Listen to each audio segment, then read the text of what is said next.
Hello everybody, this is my quick review of the Pure Electric Pro LR scooter. Now, I'm sorry that it's taken quite a while to do this video. I've been road testing it for the past 8 to 9 months since I bought it.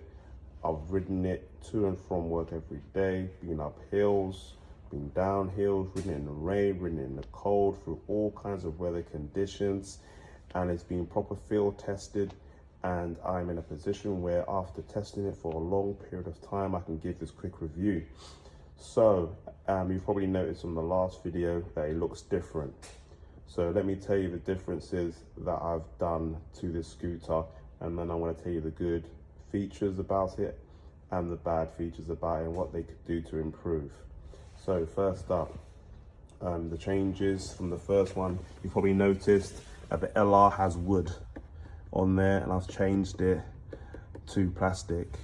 I'm going to tell you why that I've changed it when I do the pros and cons. Also, I've changed the wheels. The wheels for those tires, but I've changed it to these hard, like rubbery wheels. They're not like kind of toy wheels in a sense, and I'll tell you why I changed that as well. So these are the kind of changes I've made to it. And as you can see, it's probably weird as well, this scooter has snapped. As you can see, it's snapped from the inside. So I'm going to tell you that story, and it's taped. So I'm going to tell you the pros and cons, because you know I'm going to tell you what's happened. So first off, let me tell you the good things about this scooter. The good thing about the scooter is the engine. The engine is 500 watts up to 700. It's very, very good. Very good up the hills. The engine's never given me problems. The scooter has never broken down because of the engine problems. So in regards to the engine, it's really good. And long distance range, the battery range is very good as well. You know, half an hour on a ride, up hills, down hills, through, you know, tough terrain. The engine has stood in good stead. I've never felt the engine was going to fail me at any point. So the engine part of it is very, very good. I'm very, very impressed. Compared to my previous one, the Segway Max 30, much improved. The Max 30 gave me engine problems to no end. No end engine problems. This one gave me no problem. So that's the positive side of this scooter.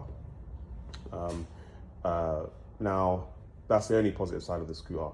But, you know, in regards to the negatives, number one is to do with the materials. You can tell that obviously to keep the price point as it was, they had to skimp, you know, shave off a few of the materials. The materials is very, very fragile, it's very, very loose. Yeah, this clip here on this scooter gets loose very quickly. After riding for 20 minutes, it gets loose. It's very shaky, so you have to kind of get the screw inside to kind of loosen it up again. So what I've had to do, because it keeps on loosening, I've had to screw it tight so I can't bend it anymore. So effectively, I can't fold it anymore as a result of me bolting it so tight, because if I bolt it normally, then it just gets too loose and it's shaky on the roads. So that's very fragile. Number two, as you can see, the tires has changed. Reason why I've changed to these tires is because I had too many flat tires. There's one point I had a flat tire, took it back, changed it, and then I had 12 days later I had another flat tire. Then a month later I had a third flat tire. So I had 3 flat tires in a month, and going to and from for half an hour every day. I can't afford to be spending my time in the shop changing my tires all the time. So in the end, I changed my tires, and I got these. These are hardcore tires, so you know they don't puncture. However, as a result of having those hardcore punctured tires, it's very, very rough on the road. And as a result of that, that leads to the next point.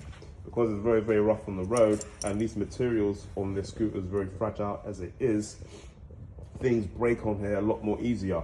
So where was I? So in regards to this frame here, this was wooden.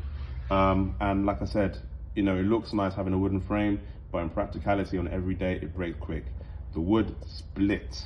When I was riding it, it split, so I had to go back and get it changed. This one, this is a cheap plasticky one. The problem with this cheap plasticky one as well, as you can see, is already breaking off already because it's very cheap, a plasticky version.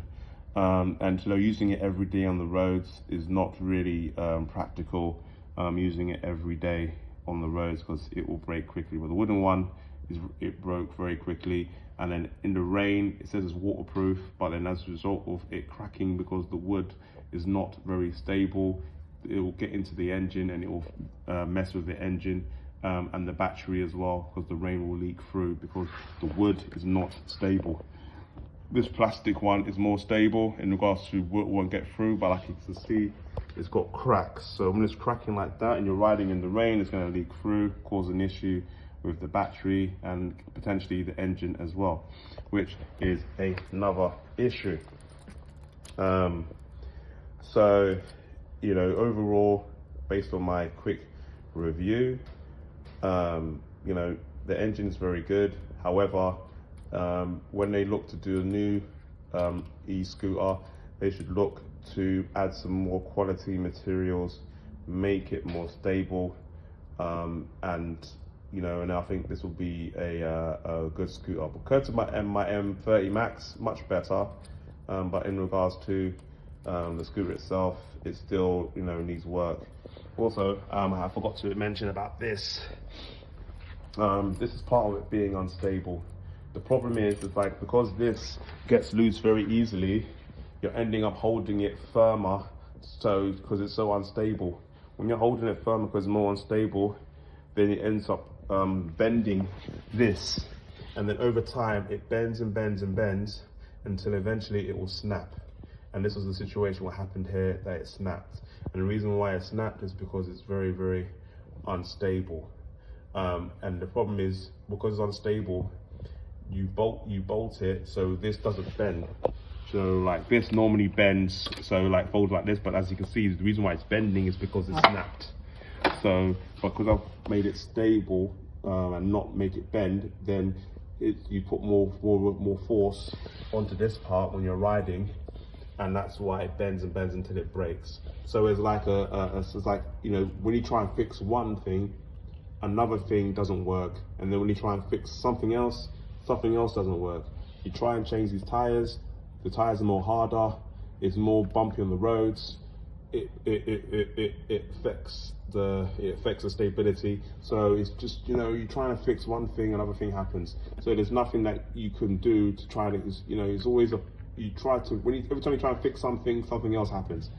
And as a result of it, the scooter is now 8 months down the line, it's packed in, it's broken, it's snapped. So, you know, I want to call the team there, see what's going to happen. It's probably going to cost me a lot of money to get it fixed, or probably have to buy a new one. Whether I'll buy a new one, I don't know. Or I might buy an electric bike, because these things are good for maybe short distances, but the materials are not really good for long-term, long-distance use on a day-to-day basis. So I hope this advice was good. Leave it in the comments below. I'd like to hear what you guys got to say. And I'm out, people. Until next time. I might get another scooter or electric bike. Whichever I get, I'm going to post it on here. And I'll let you know what I think of it. Thank you very much. Bye.